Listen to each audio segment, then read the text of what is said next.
पति टीचर की पत्नी ने कर दी सारी हदें पार। घर बनाने वाले मिस्त्री के प्यार में ऐसी पागल हुई कि पति को ही मौत के घाट उतार दिया। जासूसी वाले अंदाज में कराया मर्डर।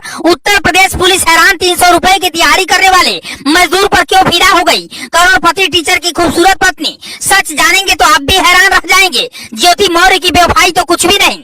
पति ने दिलाया था सोने का हार, पत्नी से करता था बहुत प्यार, लेकिन फिर भी पत्नी ने घर बनाने के लिए लगे मिस्त्री के प्यार में कर दी बेवफाई। उत्तर प्रदेश के कानपुर से एक ऐसा हैरान करने वाला मामला सामने आया है जिसे सुनकर ज्योति मौर्य के पैरों तले जमीन खिसक गई होगी। बेवफाई के लिए ज्योति मौर्य की खूब चर्चा हुई, लेकिन कानपुर में एक ऐसा कांड हो गया जिसे जो भी सुन रहा है दांतों तले उंगली दबा रहा है। पति लाखों रुपए कमाता था, बड़ा घर था, ऐशो आराम की जिंदगी थी, बड़ी बड़ी गाड़ियां भी थी, 2 बच्चे थे, सब परिवार में ठीक ठाक चल रहा था। लेकिन पत्नी को बेवफाई का ऐसा भूत सवार हुआ, उसने अपने आशिक के लिए अपने ही पति की मौत की साजिश तैयार कर दी। हैरान करने वाली बात तो ये है कि जिसको अपना दिल दे बैठी थी वो कोई बड़ा आदमी नहीं बल्कि घर बनाने वाला एक राजमिस्त्री था। पूरी कहानी जानेंगे तो आपका भी सिर चकरा जाएगा। कैसे और क्यों करोड़पति टीचर की पत्नी ने अपने पति को मौत के घाट उतारने की तैयारी की और उसे मौत के घाट उतरवाया भी, पूरी कहानी हम आपको बताएंगे। कुछ दिनों पहले कानपुर में रमेश गौतम नाम की एक टीचर की एक्सीडेंट में मौत हुई। उसके बाद पुलिस पूरे मामले की जांच करती रही, लेकिन उसे मामला संदिग्ध लगा क्योंकि सीसीटीवी वीडियो जो उसके हाथ लगे थे उसमें साफ दिखाई देता है कि किसी ने जानबूझकर रमेश गौतम को मारा है।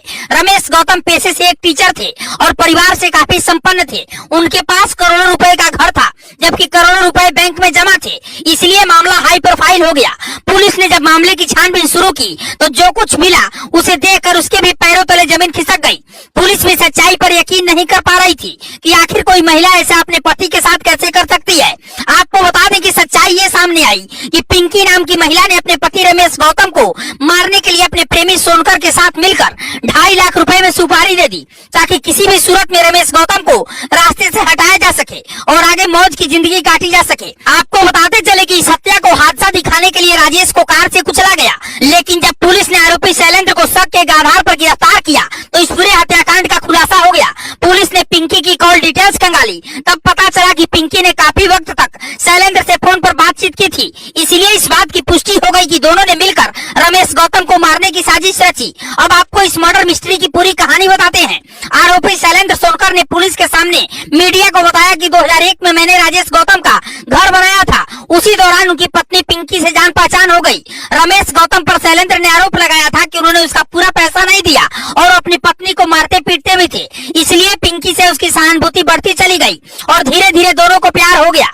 बात यहाँ तक पहुँच गई कि पिंकी रमेश गौतम से तलाक लेना चाहती थी, वो भी घर बनाने वाले एक मिस्त्री के लिए। रमेश गौतम ने पत्नी को समझाने की बहुत कोशिश की, लेकिन कहा जा रहा है कि वो नहीं मानी और हद तो तब हो गई और पिंकी ने रमेश को रास्ते से हटाने की साजिश रची और उसे रास्ते से हटा भी दिया। पिंकी को शायद यही लग रहा था कि रमेश गौतम की करोड़ों की संपत्ति को वो अपने प्रेमी के साथ एंजॉय करेगी। खबर के मुताबिक रमेश 45 करोड़ की जायदाद का मालिक था और पिंकी को यही लग रहा था कि वो 45 करोड़ की मालकिन हो जाएगी, लेकिन अब उसे जेल की हवा खानी पड़ रही है। ऐसी पत्नियों के बारे में आप क्या कहना चाहेंगे, हमें कमेंट बॉक्स में जरूर बताइएगा। और आप भी चाहते हैं कि हत्यारन पत्नी को कड़ी से कड़ी सजा मिले तो इस खबर को शेयर कीजिए।